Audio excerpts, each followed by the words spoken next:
Fala, gente boa do Clube de Leitura do Gabo, aqui é o Diego com mais um vídeo. E no vídeo de hoje, um tanto quanto diferente, eu vou contar pra vocês a história do universo de Halo. Pra quem só jogou os jogos e não conhece toda a grandiosidade desse universo, vai ser bem interessante. Até porque a história começa muito, mas muito, milhares de anos antes dos jogos. Então bora curtir mais um vídeo, e antes que eu me esqueça, não se esqueçam de se inscrever aqui no canal, curtir e nos seguir também lá no Instagram. Bora mais um vídeo, pessoal! Então vamos aos jogos. Até agora já foram 10 jogos lançados. Começou lá com Halo Combat Evolved, depois o Halo 2, o Halo 3, o Halo 3 ODST, o Halo Wars, o Halo Reach, o Halo 4, o Halo Wars 2, o Halo 5 e agora o Halo Infinite. Mas a história do jogo ela é muito mais extensa do que esses jogos. Então agora eu vou contar para vocês principalmente a parte dos livros, e especialmente a parte da chamada trilogia dos Forerunner, né? Aquela trilogia que vai contar a história dos construtores do Halo e nos mostrar um pouco mais também a história dos precursores. Então, bora conhecer essa história por trás da história do Halo.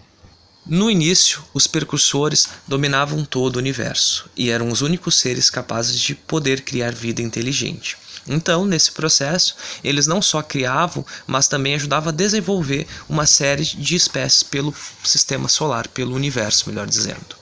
Assim sendo, de todas as espécies que eles ajudaram a criar e desenvolver, duas cada vez se destacavam mais: os seres humanos, de planeta original da Terra, e os Forerunner, o Forerun, originários de um planeta chamado Gilban, ou Guaiban, Gildan. Seria mais ou menos essa a pronúncia. Os Forerunner, eles foram cada vez desenvolvendo sua tecnologia mais e mais e expandindo seu império, chegando a controlar inúmeros planetas. Eles se dividiam em uma espécie de castas, né? Haviam os engenheiros que construíam, né, e cuidavam das estruturas, haviam os guerreiros, né, que eram os militares, haviam os trabalhadores de vida, né, que é o que estudavam a vida, havia os mineradores que conseguiam matérias-primas para que os construtores pudessem construir, e havia os construtores que construíam tudo da arquitetura e da sua espécie. Eles eram divididos nessas espécies de castas. Ao longo do tempo, os precursores perceberam que iriam chegar ao fim, que sua espécie iria se findar. Com isso, eles perceberam a necessidade de passar o manto para uma próxima espécie cuidar do universo. Os precursores escolheram os humanos para passar o manto, aqueles que seriam então responsáveis por guardar e ajudar o universo e as outras raças e seres a se desenvolver. Os Forerunners, ao saberem da escolha dos precursores, ficaram extremamente raivosos e iniciaram uma guerra contra eles. Ao final dessa guerra, eles se consagraram vitoriosos, e os precursores, então, derrotados, desapareceram. Os Forerunner, a partir desse período, começaram então a expandir cada vez mais seu império, até atingirem inúmeras partes do universo. Com o tempo, os humanos também expandiram seu império, principalmente junto com seus aliados, os Shanxin. Esse império foi cada vez mais expandido, e nesse processo os humanos encontraram uma série de naves vazias que continham um pequeno pó. Esse pó é o que vai dar origem ao chamado Flog, né? Que vai ser primeiro transmitido para alguns animais humanos e depois para os próprios humanos e para o Shanxun. Nesse processo, né, do Flog, que tornava os humanos uma espécie de zumbis e os Shanxins também, eles começaram a ter que travar guerras, então, para evitar que essa praga se espalhasse pelos demais planetas do Império. Com isso, eles se veem obrigados a conquistar outros planetas, né? E nesse processo eles acabam atacando então planetas que estavam sobre a égide dos Forerunner. Com esse processo, então inicia-se uma guerra entre humanos e Forerunner. Os humanos então tendo que travar uma guerra não só com os Flods, né? Mas também com os Forerunner, acabam sendo derrotados. E ao serem derrotados, né, depois da batalha de Sharathun, que foi a última grande batalha, né?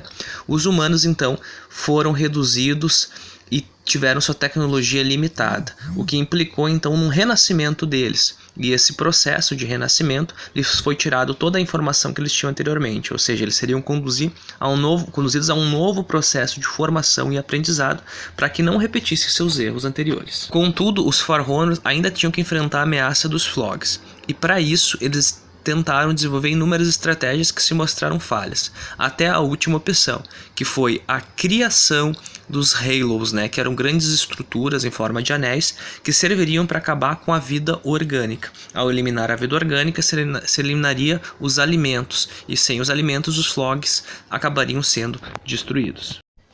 Então os Halos cumpriram esse papel de não só exterminar a vida do universo, mas também de resguardar a vida, né? Já que eles serviriam também como estruturas que guardariam DNAs, né? Substâncias capazes de depois reiniciar o próprio desenvolvimento do universo. Passado mais de 60 mil anos, os humanos já haviam se desenvolvido novamente, assim como o Sanshin, aqueles antigos aliados humanos. O Sanshin, nesse processo, né, o Sanguine Sanshin, eles encontraram então instalações dos antigos Forerrunners e acreditaram então que eles eram antigos deuses, e a partir disso, né, naquela pegada dos deuses eram astronautas, começaram a criar um culto. Depois das guerras contra o Sanguate, né, na qual os Sanshin eles saem vitoriosos, eles acabam então, junto com os Sanguates, criando um culto chamado Covenant. Esse culto acreditava que os Halos acionados transformariam eles em deuses e eles poderiam seguir então seus antigos deuses, né? Ao passar milhares de anos, aqueles que realmente existiam, à vista daqueles que não compreendiam sua criação, né, os entenderam como sendo deuses. E foi esse o processo que levou à criação do Covenant, que trouxe depois outras raças, né, outros povos a fazer parte.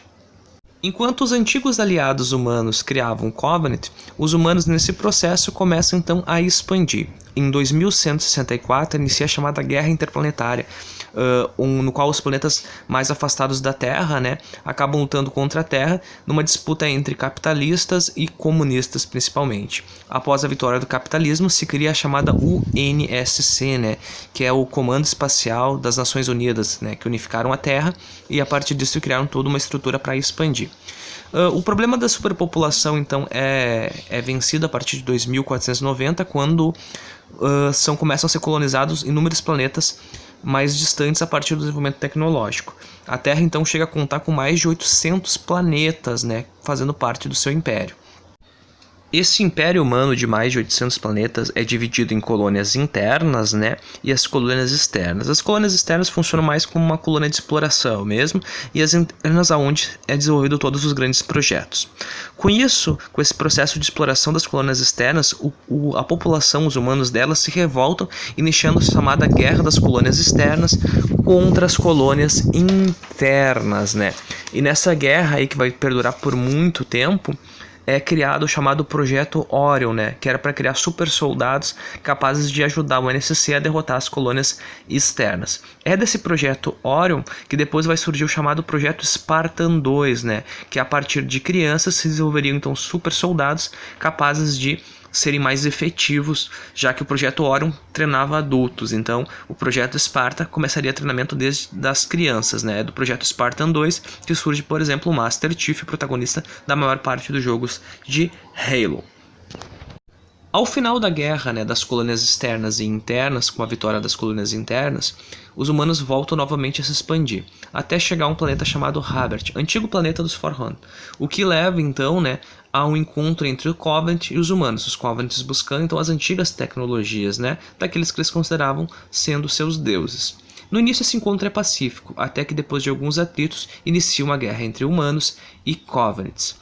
Os Covenants, principalmente após descobrirem, né, os seus líderes descobrirem que os humanos teriam sido os herdeiros do manto, a partir de informações encontradas lá nos templos do planeta Habert, eles decidem então que é essencial eliminar os humanos, pois isso poderia enfraquecer o seu poder, uma vez que seriam descobertos então que eles não eram representantes dos antigos deuses, e nem que os antigos eram realmente deuses. De início então, os Covenants declaram guerra aos humanos, que leva às guerras que a gente conhece lá nos principais jogos da franquia Halo. Então, só recapitulando, pessoal, toda essa história ela começa antes dos jogos principais. Então, recapitulando, no início nós tínhamos os precursores, né, que criavam e desenvolviam as vidas inteligentes e ajudavam nesse processo, e eles então, percebendo sua extinção, decidiram passar o manto dessa responsabilidade. Ao escolher os humanos, eles foram então atacados pelos Forerunners, que os derrotaram. Após essa derrota, passado milhares de anos, os Forerunners até esquecem dessa guerra, e ao esquecer dessa guerra, eles começam então a se acharem legítimos donos do manto e a desenvolver projetos de estímulo e desenvolvimento tecnológico para outros povos. Ao se deflagrar então uma guerra com os humanos, eles obtêm informações, né, de que realmente o que haveria ocorrido no passado, e a partir disso, então, depois de derrotar os humanos, eles derrotam parcialmente os Floggers, né, e a partir disso eles decidem então abandonar. Passado então milhares de anos, né, os Sanshin, antigos aliados dos humanos, encontram então muitas tecnologias dos Forerunner e acreditam que eles seriam deuses e criam um Covenant trazendo outras raças e outros povos. Passando um tempo, né, o Covenant então se encontra com os humanos e eles iniciam essa guerra a partir do momento em que eles descobrem que na verdade os Forerunners não eram então deuses, e que eles não seriam então os responsáveis pelo manto, que é as guerras que a gente vai conhecer ali no Halo. Então só para ter uma noção bem simplificada de toda uma história bem mais complexa. Então fica a dica, pessoal, leiam os livros, eles são bem interessantes, né? Ainda que as histórias recentes dos últimos jogos tenham sido bem fracas, né? Bem questionáveis, toda a história do universo de Halo com certeza ela é grandiosa e merece sim que todo mundo que é fã se debruce. Então, espero que tenham gostado do vídeo e não se esqueçam de se inscrever aqui no canal. Até a próxima, pessoal!